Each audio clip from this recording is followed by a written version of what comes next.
नमस्कार। हम जवाहर नवोदय विद्यालय धेमाजी के विद्यार्थी आप लोगों के सामने कहानी प्रस्तुत करने जा रहे हैं। ये कहानी एक कन्नड़ लोक कथा पर आधारित है। इस कहानी का शीर्षक है मूर्खों की नगरी। तो आइए चलते हैं मूर्खों की नगरी। एक बार की बात, एक गुरु और शिष्य दोनों एक अनजान नगर में थे। गुरु ने शिष्य से कहा, बच्चा मुझे पास ये नगरी तो बड़ी खूबसूरत लग रही है, चलो चलकर देखें, इच्छा मिले तो भूख लगा दी जाए। बाजार पहुंचकर उन्होंने देखा कि उस नगर में सब कुछ बहुत सस्ते में मिलता था। टके से भाजी, टके से खाजा, टके से मिट्टी, टके से सोना, ले लो ले लो। इस प्रकार के माहौल को देखते हुए शिष्य बहुत खुश हुआ। उसने अपने गुरु से कहा, अयो गुरुजी, इस नगरी में तो सब कुछ इतना सस्ता है जी, यहाँ रहकर तो मैं बहुत सारी चीजें खा सकूंगा। लेकिन उसके गुरु को ये बात बिल्कुल ठीक नहीं लगी। उन्होंने अपने शिष्य से कहा, बस अब ज्यादा दिन यहाँ रहना ठीक नहीं है, ये मूर्खों की नगरी है, हम कभी भी मुसीबत में पड़ सकते हैं, इसलिए यहाँ से शीघ्र जाना ही उचित रहेगा। गुरु की यह बात शिष्य को पसंद नहीं आई। उसने कहा, अयो गुरुजी, मुझे तो ऐसा नहीं लगता, मैं तो यहीं रहना चाहता हूँ। गुरुजी ने अपने शिष्य को खूब समझाया, लेकिन शिष्य ने अपने गुरु की एक न सुनी। अब गुरुजी ने अकेले ही वहाँ से जाने का निश्चय किया और जाते जाते उन्होंने अपने शिष्य से कहा, देखो बस, जैसे तुम्हारी इच्छा, तुम अपना ख्याल रखना और भविष्य में कभी भी मुसीबत पड़े तो मुझे जरूर याद करना। और ऐसा कहकर गुरुजी अकेले ही वहाँ से चले गए। ठीक है गुरुजी, फिर मिलते हैं। एक दिन जोरदार बारिश हुई, बिजली कड़क रही।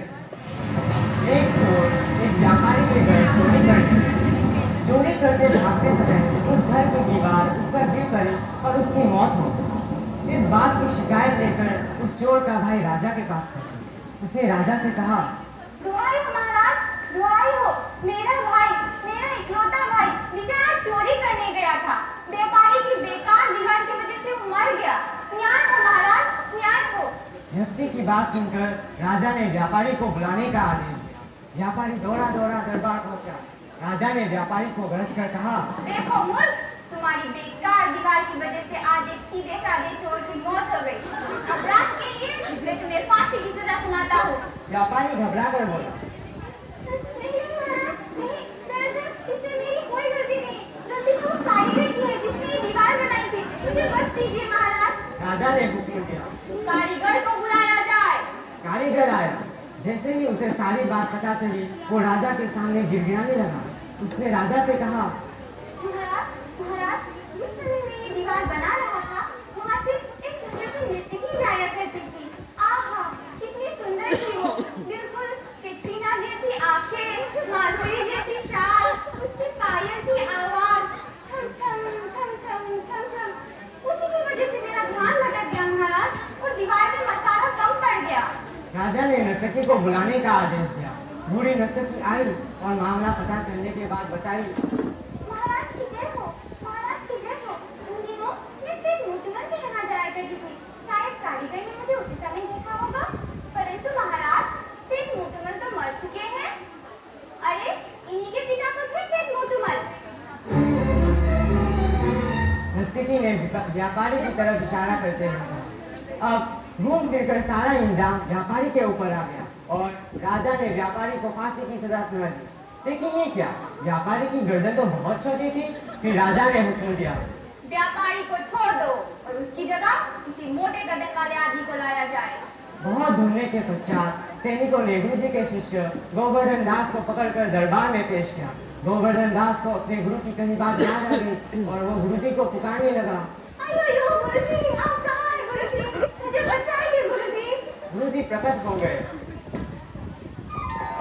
और उन्होंने राजा से कहा, महाराज इसे छोड़ दे और इसकी जगह मुझे फांसी दे दे। यह सुनकर राजा चकित हुआ।